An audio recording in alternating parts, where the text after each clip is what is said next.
We had a very interesting year so far. We're 8 months into the year with Hyatt in the region. And whilst we can't really talk about the detailed numbers, we had a wonderful first quarter with Ramadan slowly moving into the high season. So we'll see how that evolves as we go along. But overall, given the uncertainties in the neighboring countries, in the world, what happens, we are very, very confident and very happy the way we are on the way currently.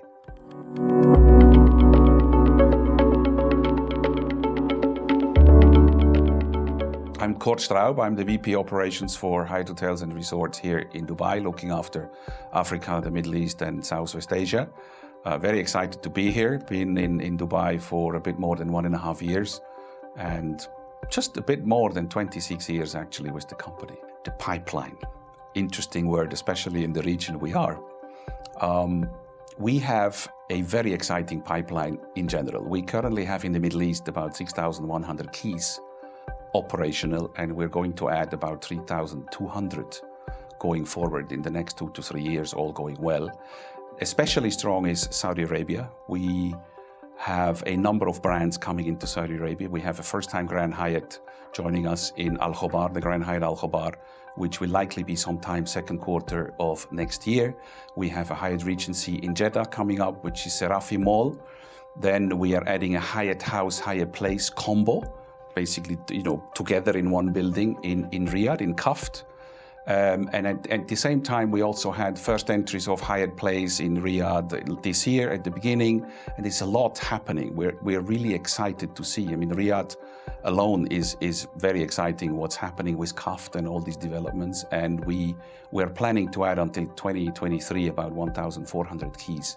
Alone in Saudi, we have, with the Two Roads Hospitality acquisition, we have added the Alila, the destinations and the Joie de Vivers into the portfolio worldwide.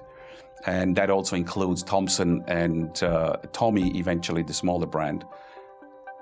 It's really exciting to have this lifestyle brand with us. It's the one, the Alila Jabal Akhtar. Currently looking at another option. We're looking further down south to have something as well. We have added the first Andaz brand in Abu Dhabi, and we're going to do the Andaz on the Palm, which is likely to open beginning of last quarter of this year. So it's really, really exciting. And if you go to Kuwait, after 40 years of absence, we've come back with a Hyatt Regency in Al Qud, just taken over at the end or beginning of this year. And we're going to add an absolutely wonderful and stunning Grand Hyatt Kuwait by about same time next year. So all in all, really, really exciting. Apart from what we discussed before on Saudi Arabia and everything else, where we're really strong, we look a lot at other markets we would like to go to. We don't want to be the biggest one. Hyatt is really focused on going where our customers would like to be. We do a lot of empathy interviews. We like to understand where they are. So with this, we realized that we have to be back in Egypt. We're going back into Cairo. We have Gizeh coming up, and we also looked at the Marrakesh currently on the maps in Northern Africa. We have one presence with a Hyatt Place in Tagazout, and then we are adding a Hyatt Regency right there. We just recently opened a Hyatt Regency in Algiers and Casablanca. So there's a lot of things happening in Northern Africa with items that we believe are the right places to be. And this really gives us the strength to continue to develop what we did in Egypt, and also looking at Kuwait one more time. We're adding the Grand Hyatt there, and we have already won the Hyatt Regency Al Qud, and hopefully we can bring more to the region. The challenge currently is that the worldwide uncertainty of where things will go, in addition to the regional difficulties, uncertainties, take Yemen, take Saudi, take Iran, all of that sort of unknown factors have put a bit of fear into everyone. You can see that whilst Dubai is driving still extremely good occupancies, people are a little bit scared of driving the rate. So we see not a sharp, but we see a constant decline in rate. Not only has that to do with the uncertainty, but also we are adding in Dubai alone, the country at 16,000 rooms this year, another 16,000 next year. So this is going to be interesting to see how that evolves and how this new supply is going to be absorbed. Change, I think, is the new norm going forward. It doesn't have anything to do with the Middle East as such. It's worldwide. We all have to get used that things are changing at light speed. And I think that's the biggest one at this present moment. And if you look from a company point of view or from a hospitality point of view, finding the right talent at the right moment for the right location continues to be a concern, a challenge. We're working on it, how to deal with this, but this is something that keeps us busy. We are very proud to say that the initiative that we launched worldwide, Hyatt, the sustainability goals we've set ourselves for 2020, we're extremely proud to be on the track, on the right target. We all know the news. We all see what's going on, especially with plastic. We're very proud to be part of going single-use plastic-free as much as possible. For example, our offices here in Dubai, since more than 1 year, we're completely plastic-free, single-use plastic-free. And we have started to do that with the hotels worldwide as well, and we continue to do so.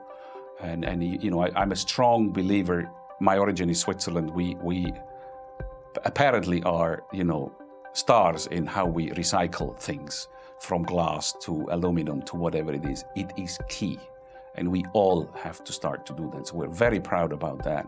We're very proud that we have been able to create a work environment with our employees, our colleagues, based around our purpose. Hyatt's purpose is we care for people so they can be their best.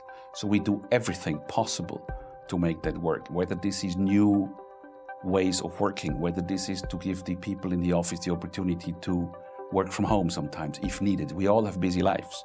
Sometimes both parties work at home. So what do I do with the kids? Gives them an opportunity to do that. We are completely flexible in that respect. We loosen up the way we dress, the way we present people. We would like our employees to be able to be themselves. Not always easy. You can go from one extreme to the other, but we've had a good journey on that. And sometimes according to your reaction, it puts a smile on our face where it takes us. We're very proud about that. And in addition, from a business point of view, we've continued to follow our capital strategy, where we started to sell off some of our assets to fuel growth going forward. We're almost there. We've sold about $1.1 billion of assets worldwide. We have set ourselves a target of about 1.5, so we're well on the way.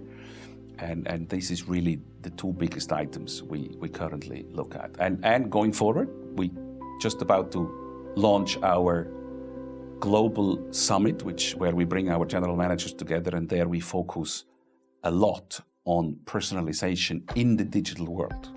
Whereas 20 years ago, we would be very personal, we would do, but as we have all evolved, we have our smartphones, we have this, how can we still make this personal rather than just a transaction on digital platforms? And how can we make it seamless, and how can we make sure you have a similar experience as you would have at home, and we can tap into your preferences. Post 2020, I think everybody is very excited to see 2020. The plans from the Dubai government, our UAE government, are incredibly strong, and it's going to be really interesting to see what happens starting first quarter next year, how this is all ramping up towards Expo. Post-Expo, we continue to focus on development. The Expo is a 6 months period in a cycle. Hotel business is a long-term business. Yes, it will have a very positive impact on our hotels. We are looking forward to do this together with everybody here in Dubai. But at the end of the day, Hyatt will continue to focus on development into the markets we talked about before, continue to be really hyper-focused on personalization, to see what our customers want, to adapt and learn and implement new ways of doing it. Lifestyle division that was just recently formed within Hyatt is a very exciting division we have. We're going to look after that. We're doing a lot of empathy interviews, what the customer of the future is looking for. A bed and a hotel, as we talked about it before briefly, is not going to do the trick anymore. You have to really provide proper experiences. The younger people, the millennials and so forth, they are not looking necessarily for a bed only. They look what is there to do, what can I do, and to some extent what is Instagrammable and where do I look good.